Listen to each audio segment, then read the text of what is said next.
Hi all, myself Nia Eddin, Department of BPM, Assistant Professor, St. Albert's College, Autonomous Ernakulam. So today in the session, we're gonna discuss about the topic called non-store retailing. Non-store retailing is a form of retailing in which a firm sells its products without a physical retail store or space. The firm sells its products through online platforms and delivers the process to the customers for step. Although companies have been not needed for 3 or 4 decades, it rose to prominence the 21st century. However, non-store retailing is not an average line of business by any means. Firms nowadays are switching to non-store retailing because of its unlimited benefits.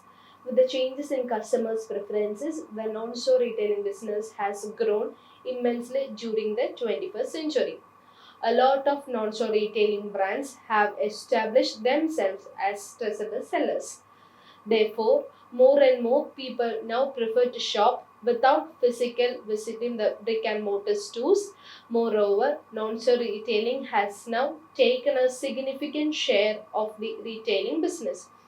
So, in fact, one of the world's largest retailers, Amazon, is a perfect example of non-store retailing. The company has massive warehouses but no physical store.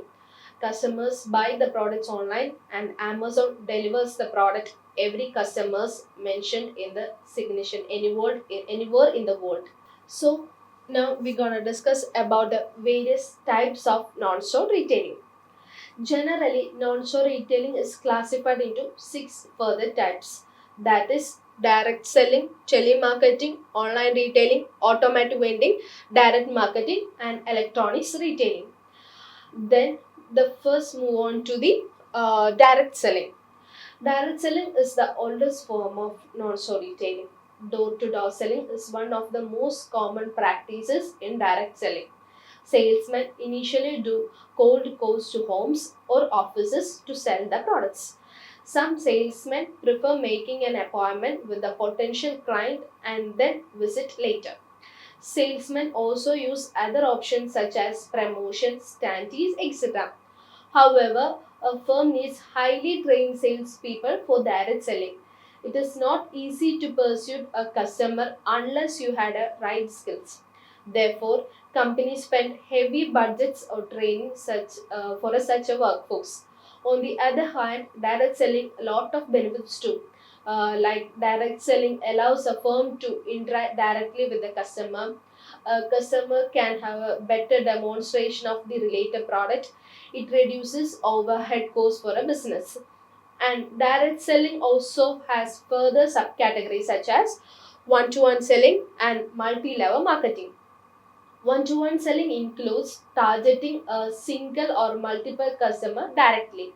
They may visit different homes and offices to sell their products.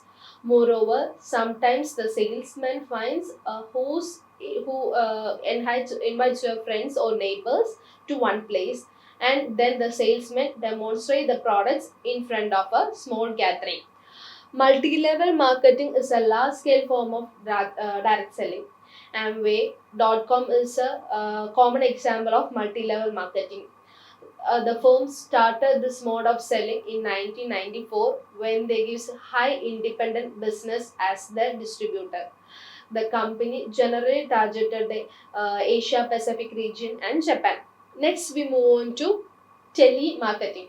Telemarketing is another traditional mode of non-store retailing and most very common in the later 1990s and early 2020s. It involves selling a product to a telephone. However, a non-store retailing channel has almost diminished over time. Telemarketing is still a common practice in stockbrokers. They often approach the potential customers through telephones, etc. Moreover, bankers often sell their promotional offers, credit or debit card, etc. through telemarketing. Next is online retailing. Online retailing, one of the latest and more common forms of non-store retailing. Companies sell their products either on the website or through social media platforms. A firm displays all the available items in its website so that the customer has multiple options to choose when. The customer select the product, make the payment, and firm that delivers the product at the customer's doorstep. Amazon is the finest example for online retailing. The company has really revolutionized the non-store retailing business. Next is automatic vending.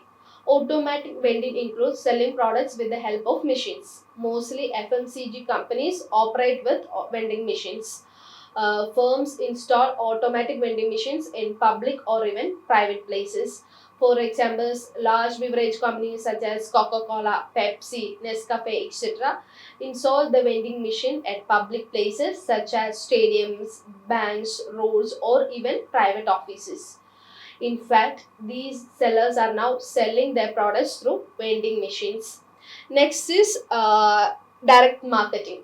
Direct marketing is a blend of different non-store retailing practices. Companies used to do their direct marketing through coupons, newspapers, and magazines and mails. However, with advent internet, the companies now use emails, email papers, websites, magazines, etc.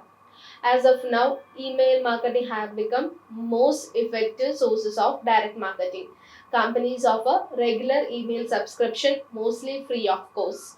Potential customers are regularly updated regular about the later offerings from the company. And the last one is electronics retailing. Electronic retailing is more of online retailing as well as interest with the customers on digital platforms. These platforms may include sellers, social media profiles. Customers select the desired product and may order through telephone, website, email, or send direct message on the companies through social media across. Next, we're moving towards the advantages of non-store retailing.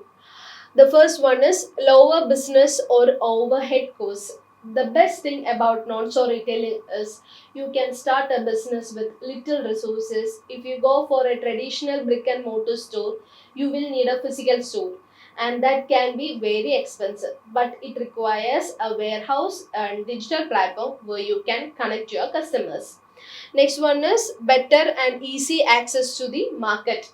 Non-store retailing has made it easier for the businesses to access the market. You can set up simple online shop and start selling. Amazon, eBay, and Alibaba started as simple online stores, and now they are the leading retailers across the globe. Next is market growth. Non-store retailing is now booming.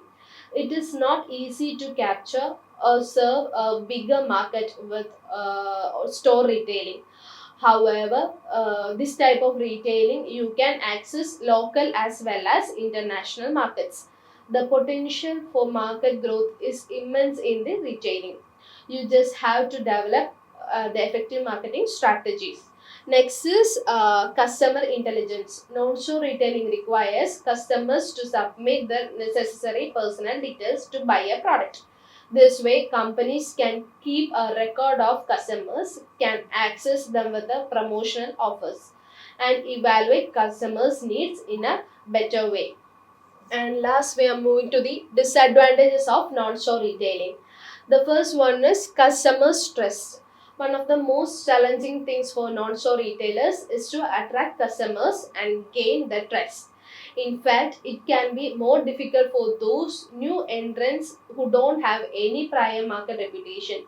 A firm without any physical presence may find it very difficult to get the business going. Next is advertising quiz. A non-store retailer may not need a physical store, but it needs advertising products to get customers. Digital marketing can be very expensive, and it mostly works through the pay-per-click method.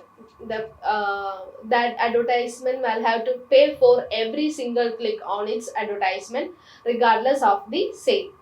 Next is structural costs. Structural costs in a non-store retail business can be high. A business will need a website and a warehouse to start with. Moreover, social media presence is equally important for non-store retailing. and you may have to hire experts to make and manage your website and social media profiles. Last one is security and legal requirements. Websites and other digital channels are always exposed to hacking. So, if the hacker gets you into a business website or social media platforms, things can become very messy for you. Besides, you must be aware of and comply with e-commerce laws related to run a non-store retailing business. So this is all about the non-store retailing, its advantages, disadvantages. Thank you. Thank you for listening.